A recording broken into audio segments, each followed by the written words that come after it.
Hello, everybody.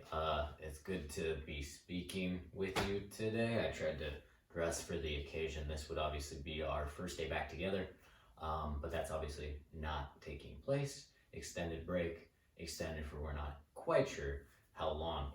I did want to actually come with a lesson that you could follow along with that maybe you could do. I know it might be so early in this break that you're saying, Mr. Theo, I'm not bored enough yet to actually do some schoolwork. But maybe you are bored enough to actually do some schoolwork. So I'm attaching a little slideshow here with a voiceover that you can kind of follow along with, do a little academic stuff, and hopefully be successful. I'm not sure.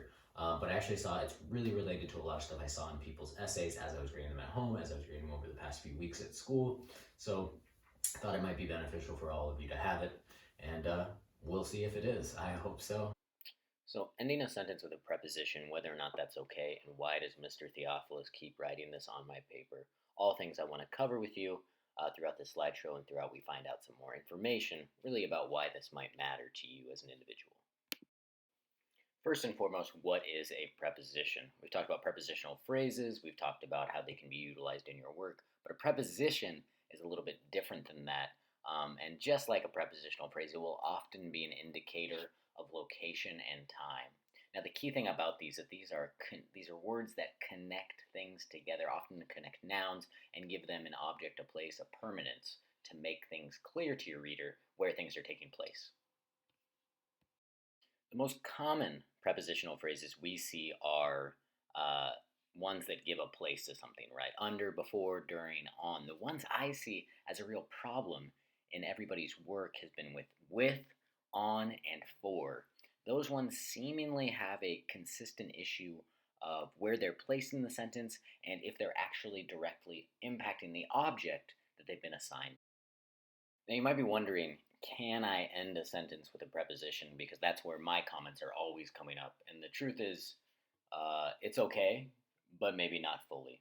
This often happens in casual conversation. When texting somebody, you might use it, but it's a little bit different when it actually comes to a written and formal piece. So, for example, I have a couple sentences here that I thought would be important to go over with you. And if someone said to you, with whom is she going to the dance? That sounds absolutely insane. You would think there was something very wrong and very confusing about what they were saying to you. And then obviously they could have just said, who is she going to the dance with? That's much more common, that's much more natural.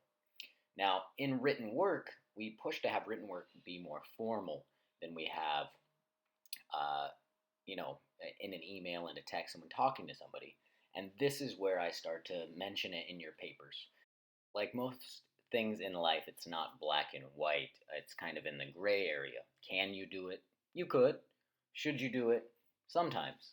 It makes it more difficult because there's not a hard and fast rule whether or not a preposition can be in at the end of a sentence in full. The reason it's more gray is because it can start to impact communication and clarity of what you're trying to say. So you could solve this issue. You can make it really understandable by going through and diagramming your whole sentence, going back to when you were young and having to diagram a sentence. It could be done that way. But really, the key goal is to identify, is my preposition applied to my noun? Is it actually impacting the subject or the object that I'm trying to have it be applied to? And often, when it's at the very end of a sentence, it's not. So I have some practice sentences that we can go over, talk about what they say, how they should be changed, and what they should end up looking like. I'm not just saying you should rearrange the words. That's not usually the perfect way to get there. Sometimes you have to reword and rewrite the entire thing for it to actually make sense. When trying to change a sentence, you kind of have two options. You can reword it and you can rearrange it. In this example sentence, it says, that is a situation the governor clearly hasn't thought of. It's odd, it ends with this preposition at the end. Rearranging it doesn't totally fix it, but it changes it to something else that makes slightly more sense, like that is a situation of which the governor clearly has not thought. I sound like I'm trying to be fancy, I sound completely insane. So if I were to totally reword and improve this sentence, I would alter it to that is a situation that the governor clearly has not considered. No longer do we have a preposition at the end. No longer do I sound like I'm trying to be some sort of diplomat in the early 1900s. It sounds much more natural now by simply changing those words entirely to have it end with something rather than a preposition. this is why I'm saying it can be better for clarity in terms of understanding, and it just seems a little more natural and a little more clear when you totally reword and alter that sentence entirely. All right, here's a practice sentence in the exact same format as the previous one. There's a first example where it ends with a preposition, a second example, the same sentence reworded to alter it so it doesn't simply end with a preposition, and then I want you to fix it and write the actual fully reworded and improved sentence. So the sentence with a preposition reads, "This constantly fluctuating stock market is a situation I cannot cope with." The rearranged sentence says, "This constantly fluctuating stock market is a situation with which I cannot cope." Again, that's a little clunky, a little odd, a little wordy. Now, I want you to try and alter the sentence entirely, get it to a good point where it really reads more naturally and like it hopefully actually should. Assuming you actually sat down and rewrote that other one, I have 3 more practice sentences for you that I think can continue to help you work on this issue, get better at it, and hopefully get to a good place where you fully understand why I want you to do this and how changing it can really help your writing. So our first sentence reads, "By simply teaching people the true meaning of words, we'll be able to decrease conflicts that the certain term comes with." That's actually from someone's essay, and you might be recognizing it if you are the one that wrote the essay.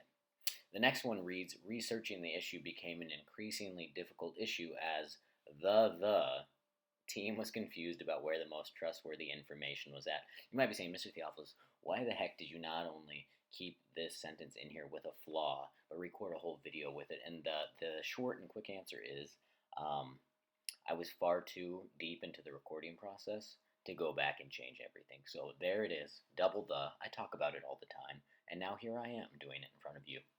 All right, the last sentence I'd like you to try and improve says, "It is appropriate to have multiple varied opinions on the subject, and for that reason, dissenting opinions will speak later on."